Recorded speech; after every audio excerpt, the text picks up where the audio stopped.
O Nordeste cresceu. Quando a gente compara com o Centro-Oeste, quem cresceu mais? O Centro-Oeste. Com um pedaço da região Norte. A região Norte cresceu mais. O distanciamento técnico, o distanciamento na qualidade dos empregos com a região Sul-Sudeste aumentou. Então, quando a gente percebe que não houve um aumento na produtividade no Nordeste, o que acabou foi apenas, graças ao assistencialismo, uma pobreza extrema, as ambições das pessoas nessa região não foram atendidas. Então, com quem eu estou conversando? Quando eu viajo nesses interiores, os jovens estão preocupados em crime organizado, em segurança e geração de renda. Mas não geração de renda por meio de assistência. Geração de renda por meio do trabalho. O cara quer comprar as coisas dele, ele quer construir a vida dele e ele não consegue. Então, trazer essa resposta é muito importante. Não vou fazer isso de maneira condescendente. Então, eu vou em regiões, por exemplo, que são tomadas pelo político que faz a famosa compra de votos. Eu chego lá e aviso, olha, eleitor, num governo meu, eleitor que vender voto vai ser preso. E político que comprar voto também. Nós temos que matar uma determinada cultura que mantém a política nordestina num regime semifeudal do século XIX. Lá do livro Grande Sertão Veredas, que a gente via os coronéis com seus grupos se matando. Nós temos que eliminar esse tipo de política. E as pessoas têm que voltar a sonhar em construir suas vidas e ganhar dinheiro aqui. Então, ao fazer isso, eu estou abrindo um diálogo enorme. Onde a gente começa a ver as respostas disso? Maranhão, na pesquisa Atlas, eu apareci já com 6%. Tenho 6,9% na Atlas no Brasil e 6% só no Maranhão. Então, é sintoma já de que a mensagem está ecoando. Inclusive, você tocou num assunto que é muito sensível, principalmente para o estado da Bahia, que é a questão da violência. Você tem defendido nas entrevistas, nas suas plataformas, um discurso muito duro contra o crime organizado. O que é que você faria de diferente do modelo que está, seja agora no governo do PT, seja do que foi o governo nacional, o governo Bolsonaro? Agora há uma discussão de federalização desse assunto, com a possibilidade da criação de um Ministério de Segurança Pública. O que é que você faria diferente para, de fato, enfrentar essa chaga nossa, principalmente aqui da Bahia? Vamos lá, o PT foi muito leniente com o crime durante todos esses anos. O PT foi sempre defensor de uma agenda de diminuir pena para bandido. Historicamente, todos os governos do PT, nunca houve um esforço em aumentar a pena. Tanto que foi durante os governos petistas que houve aquele famoso aumento no número de homicídios no Brasil. Quem está nos ouvindo tem que entender. Foi lá nos anos, especialmente do governo Dilma, que a coisa estoura para mais de 40, quase 50 mil homicídios por ano. É nesse período todo também que as facções ficam multibilionárias, especialmente o PCC. Então o PT... Assim, sendo bacana para não ser processado, eu vou falar aqui, o PT foi leniente. Quem conhece as relações sabe que é um pouco mais do que isso. Quem conhece um pouco o que acontece no Ceará, o que acontece aqui na Bahia, 2 governos do PT, sabe que é um pouco mais do que isso. O Bolsonaro, do seu lado, ele entra no poder com o discurso de eu vou matar os vagabundos, daquele jeitão dele. Fez nada, vamos ser sinceros, fez nada. Ele falou lá em armamento civil, vou armar a população, sendo que armar a população não é política pública de enfrentamento ao crime. Política pública é uma coisa, garantia de direito é outra. O Bolsonaro só falou em armar e não passou um projeto. Fez nada, só ficou naquela conversa mole. Pois bem, o que eu vou fazer diferente? Preciso aumentar ainda mais as penas. Por mais que tenha havido aumento de penas agora, projeto inclusive do nosso deputado Kim Kataguiri. 2, eu tenho que mudar a lei de execuções penais e o Código de Processo Penal. Facilitar o processo, tem que correr mais rápido, não tem que ter progressão de pena, não tem que ter saidinha. Isso já diminui boa parte daquelas decisões do juiz. Não, ficou 3 anos, pode sair. Não, vai cumprir a pena inteira. Cumprir pena inteira tem que ser obrigação. 3, trazer o conceito do direito penal do inimigo, que é uma coisa que vai resolver Salvador. Aqui é o seguinte, vocês têm mais de 15 facções em disputa, tem gente que fala em 20 facções em disputa, microfacções, facção que surgiu de outra facção. Pois bem, para enfrentar esses caras, o direito tem que ser muito veloz e muito forte. Então eles têm que ter eles não podem ter os mesmos direitos que um cidadão. Então se você, por exemplo, está no meio da rua, se envolveu numa briga de trânsito, foi lá, perdeu a cabeça, deu um soco numa pessoa. Pô, beleza, você vai ter o seu direito de defesa garantido, porque você é um cidadão brasileiro que eventualmente passou do ponto. Agora, um membro de uma facção, tá tatuado o nome da facção, tá com uma arma dentro de uma favela, ou, por exemplo, é o contador da facção e tá atuando no mercado financeiro, você não tem presunção de inocência, você não tem direito de pagar a fiança para poder sair da pena, você vai direto pro presídio, você não tem progressão em nenhuma hipótese.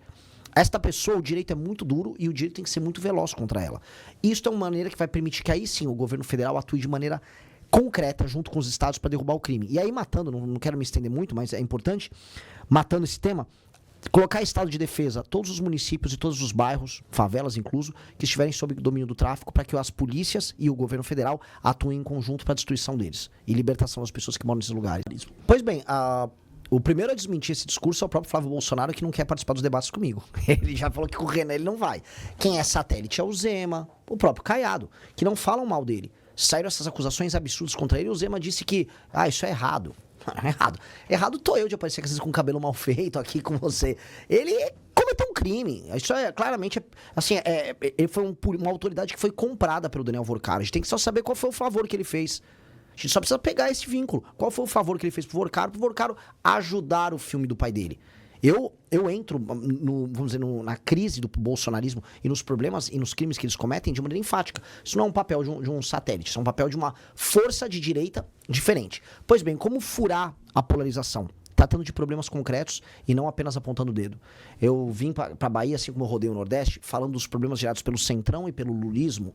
E não falando assim, o Lula é um maldito porque ele é um cachaceiro. Não, isto que o Lula defendeu deu errado, tá aqui, mostrei pra você. E ao mesmo tempo fui lá pra Santa Catarina e fui parar e eu mostro os problemas do bolsonarismo. São Paulo, o estado que eu nasci, mostro os problemas da própria gestão Tarcísio. Ao fazer isso e apresentar soluções, eu não escolho o lado que eu quero me afiliar. Não, eu mostro que eu sou uma pessoa capaz de ser um líder de um país que pode ser um só.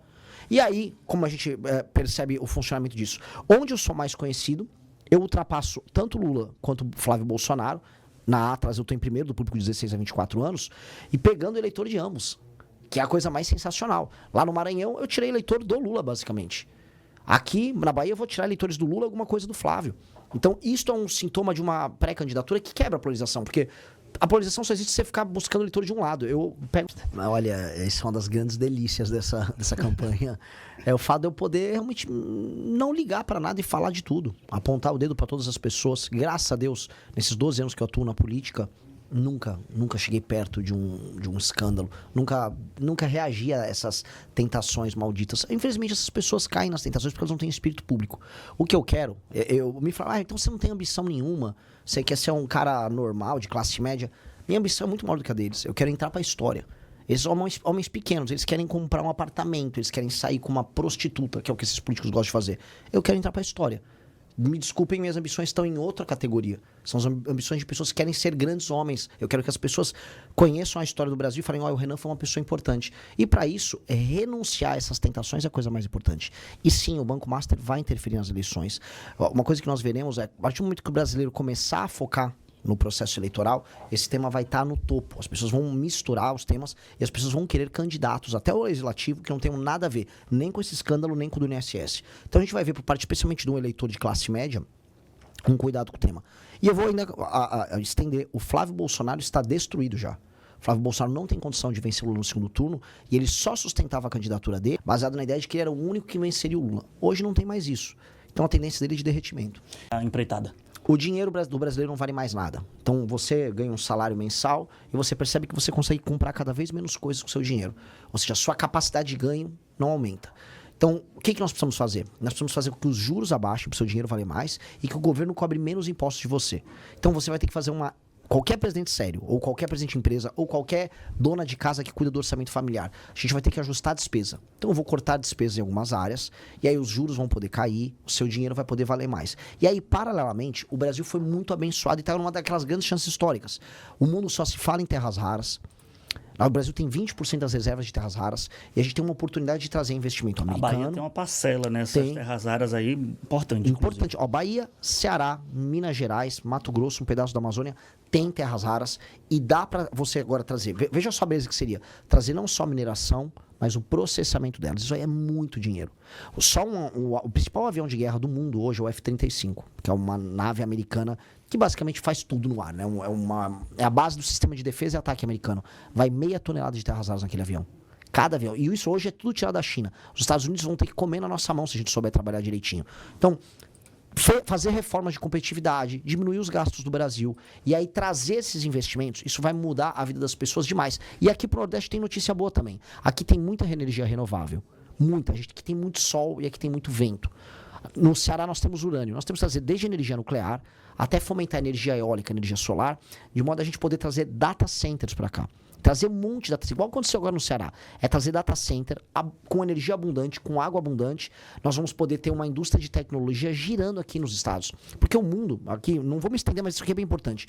A economia do mundo nos próximos 50, 60 anos vai se basear em produtos industriais de altíssima tecnologia que utilizam as tais terras raras, e do outro lado, inteligência artificial.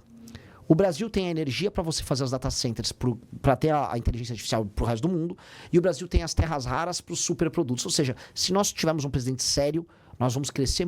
Renan, queria te agradecer a disponibilidade de ter vindo aqui ao nosso Boa Tarde Bahia, aqui na tela da Band, no som da Rádio Band News, e que os microfones estão sempre abertos. Agradeço demais, foi um grande prazer. Parabéns pelo teu trabalho.